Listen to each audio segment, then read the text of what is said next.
O Gato Preto, de Edgar Allan Poe, tradução de Oscar Mendes, no livro Os Melhores Contos de Medo, Horror e Morte, da editora Nova Fronteira. Para a muito estranha, embora muito familiar narrativa que estou a escrever, não espero nem solicito crédito.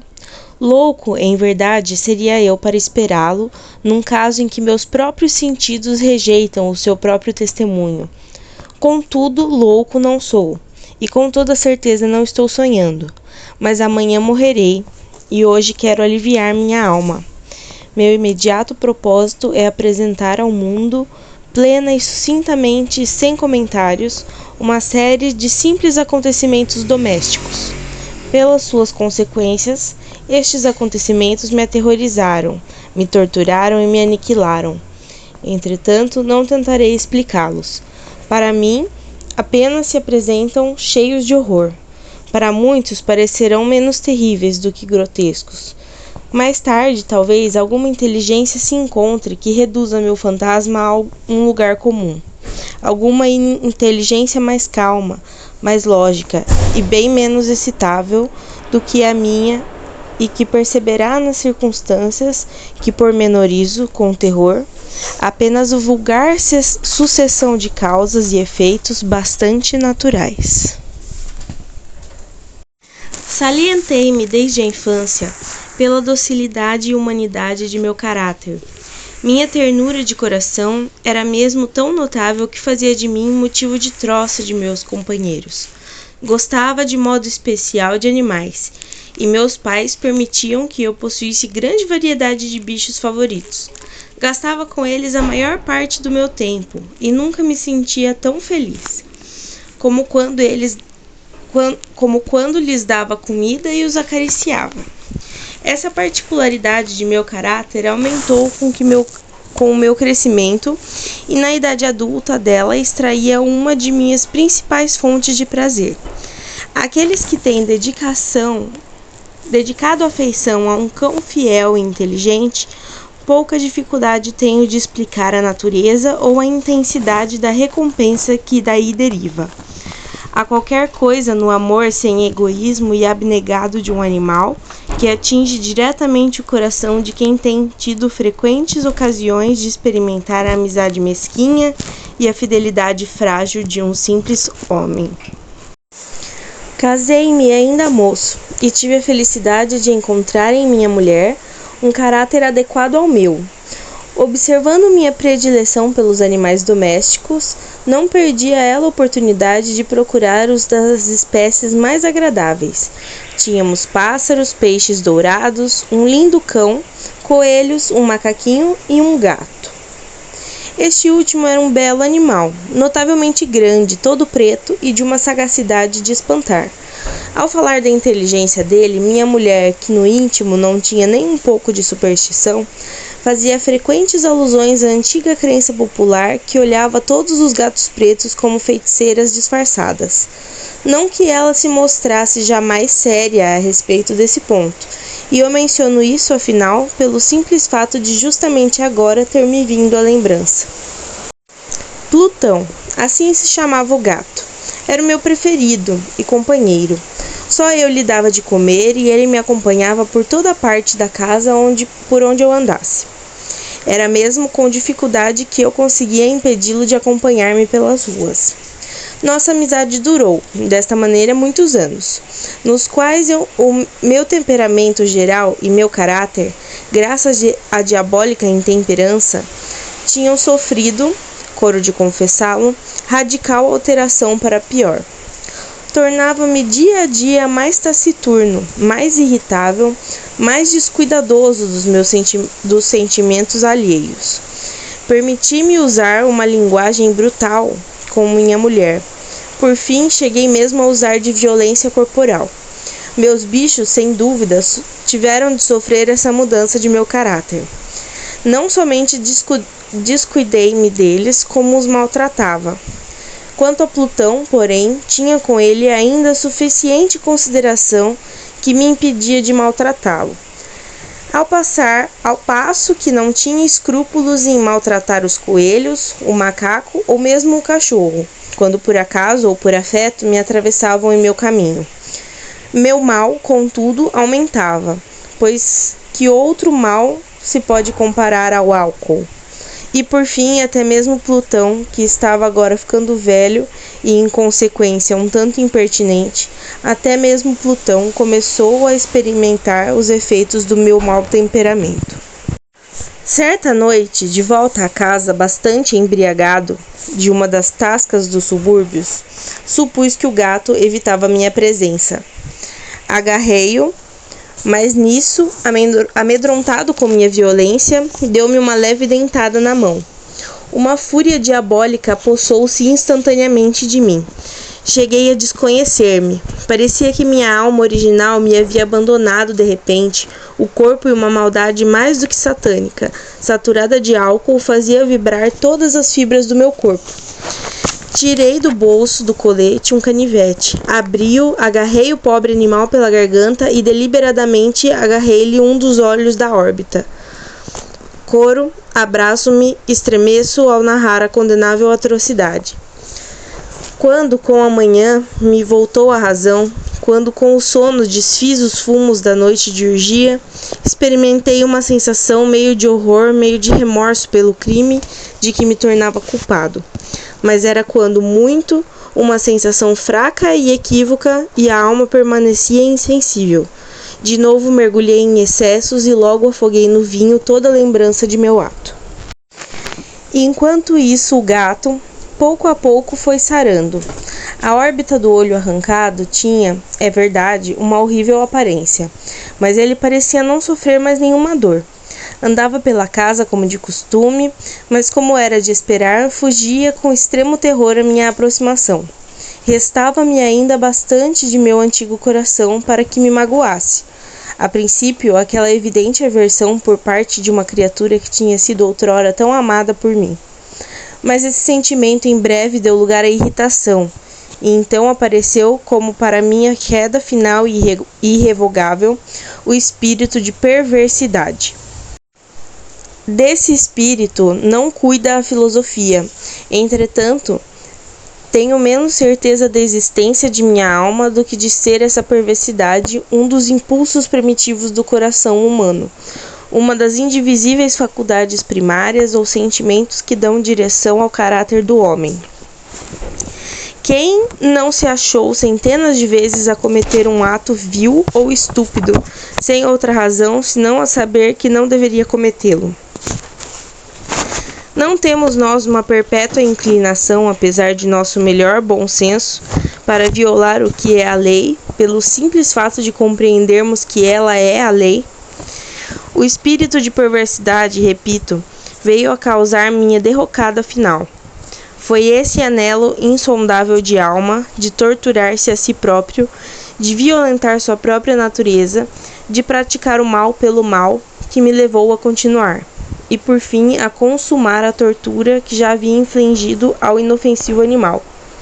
Certa manhã, a sangue frio, enrolei um laço em seu pescoço e enforquei-o no ramo de uma árvore. Enforquei-o com as lágrimas jorrando-me dos olhos e com o mais amargo remorso no coração. Enforquei-o porque sabia que ele tinha me amado, porque sabia que ele não me tinha dado razão para ofendê-lo. Enforquei-o porque sabia que assim fazendo estaria cometendo um pecado mortal, que iria pôr em perigo a minha alma imortal, colocando-a, se tal coisa fosse possível, mesmo fora do alcance da infinita e misericordiosa, do mais misericordioso e mais terrível Deus. Na noite do dia no qual pratiquei essa crudelíssima façanha, fui despertado dos meus sonhos pelos gritos de fogo. As cortinas de minha cama estavam em chamas. A casa inteira ardia. Foi com grande dificuldade que minha mulher, uma criada e eu mesmo conseguimos escapar do incêndio. A destruição foi completa. Toda a minha fortuna foi tragada e entreguei-me desde então ao desespero. Não tenho a fraqueza de buscar estabelecer uma relação de causa e efeito entre desastre e atrocidade. mas estou relatando um encadeamento de fatos, e não desejo que nem mesmo um possível elo seja negligenciado.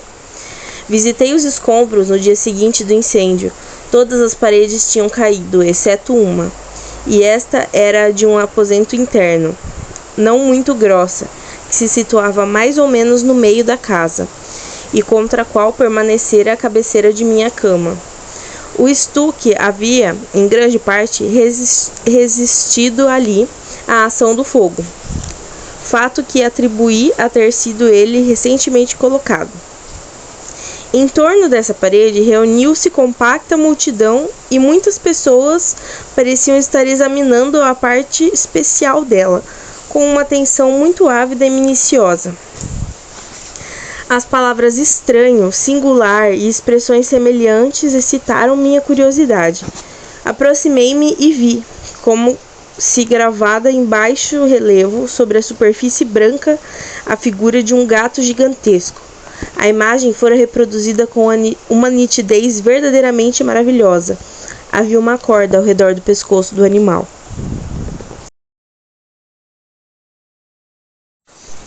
Ao dar a princípio com esta aparição, pois não podia deixar de considerá-la senão isso, meu espanto e meu terror foram extremos, mas afinal, a reflexão veio em meu auxílio. O gato, lembrava-me, tinha sido enforcado num jardim junto da casa. Ao alarme de fogo, esse jardim se enchera imediatamente de polvo, e alguém devia ter cortado a corda que prendia o animal à árvore e o lançara por uma janela aberta dentro de meu quarto. Isso fora provavelmente feito com o propósito de despertar-me.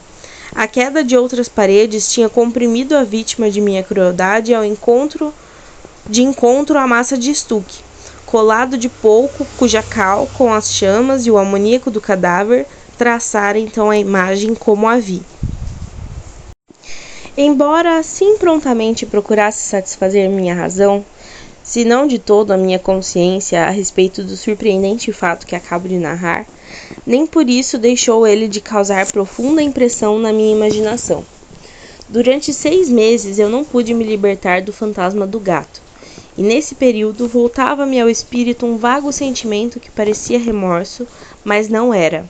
Cheguei a ponto de lamentar a perda do animal e de procurar entre as tascas ordinárias que eu habitualmente frequentava outro bicho da mesma espécie de aparência um tanto semelhante que substituí-lo.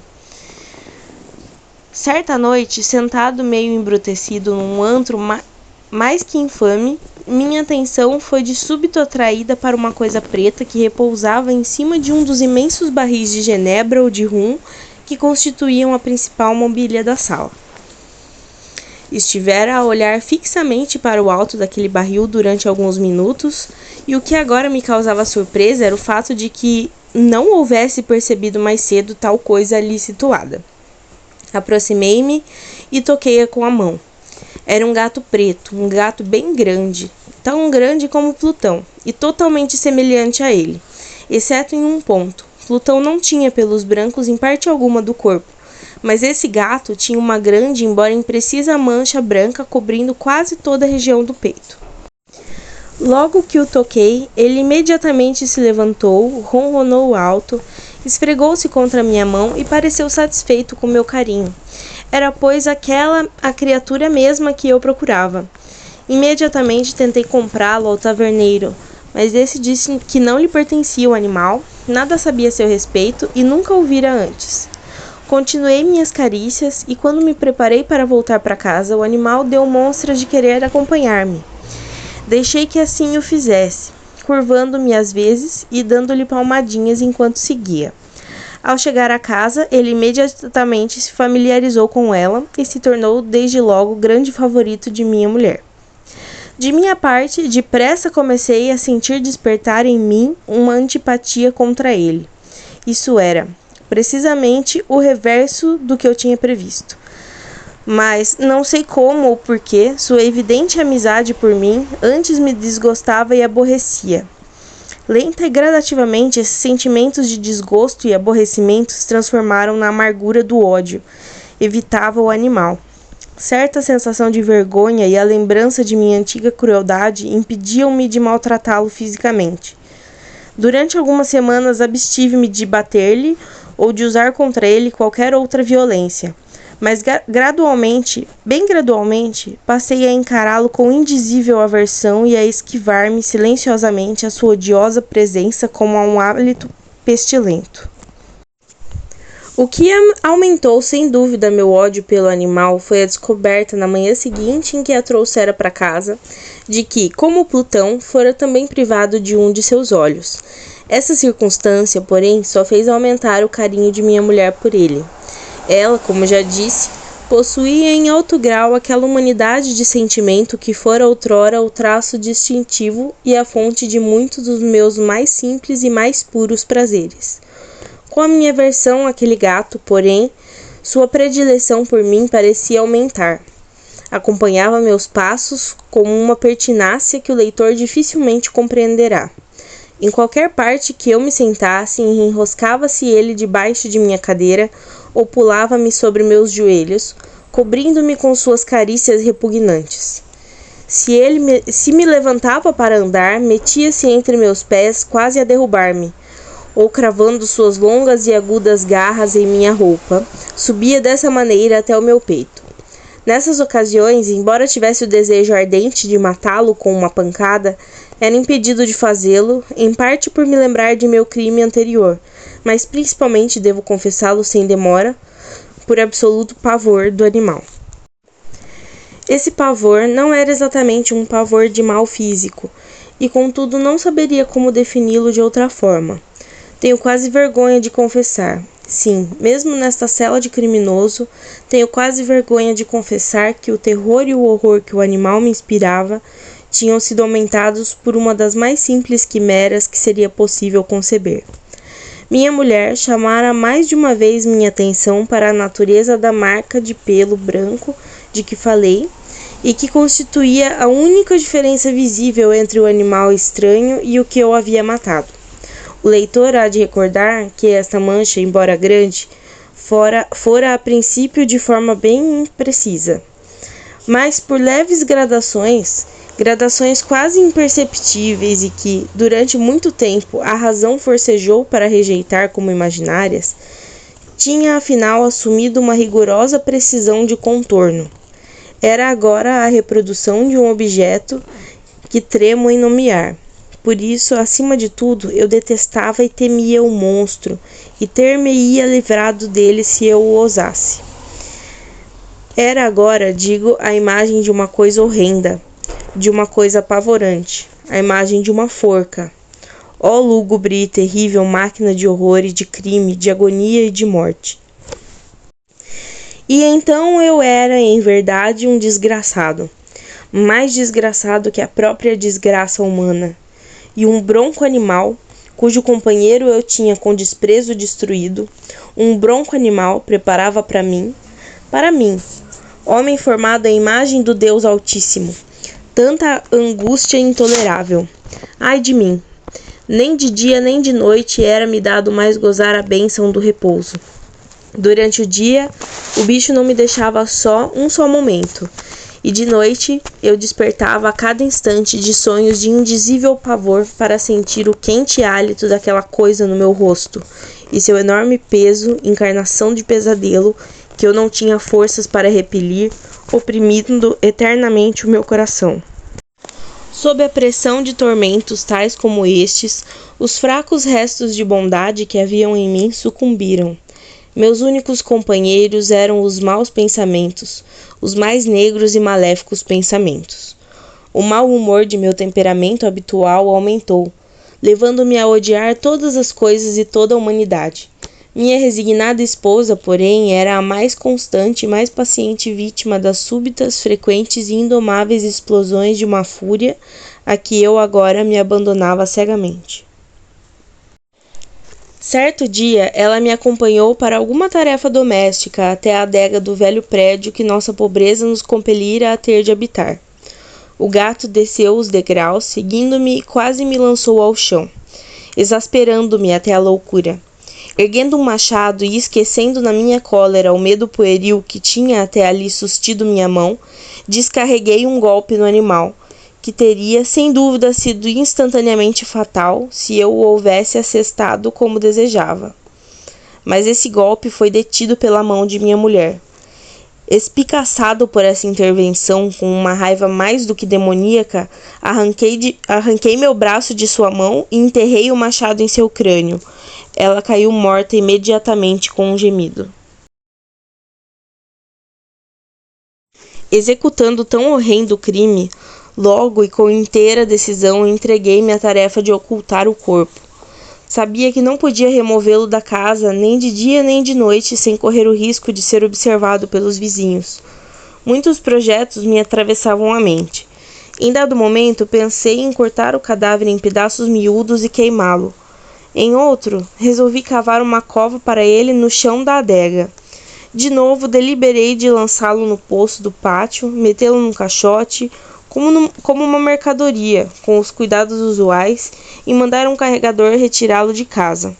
Finalmente detive-me no que considerei um expediente bem melhor do que qualquer um desses.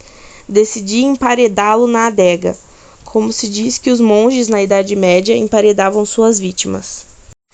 Para um objetivo semelhante estava a adaga bem adaptada. Suas paredes eram de construção descuidada e tinham sido ultimamente recobertas por completo de um reboco grosseiro, cujo endurecimento a umidade da atmosfera impedira.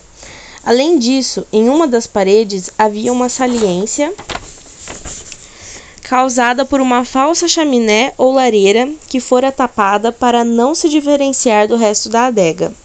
Não tive dúvidas de que poderia prontamente retirar os tijolos naquele ponto, introduzir o cadáver e emparedar tudo como antes, de modo que olhar algum pudesse descobrir qualquer coisa suspeita.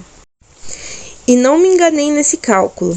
Por meio de um gancho, desalojei facilmente os tijolos e, tendo cuidadosamente depositado o corpo contra a parede interna, sustentei-o nessa posição, enquanto com um pequeno trabalho repus toda a parede no seu estado primitivo, tendo procurado argamassa, areia e fibra, com todas as precauções possíveis.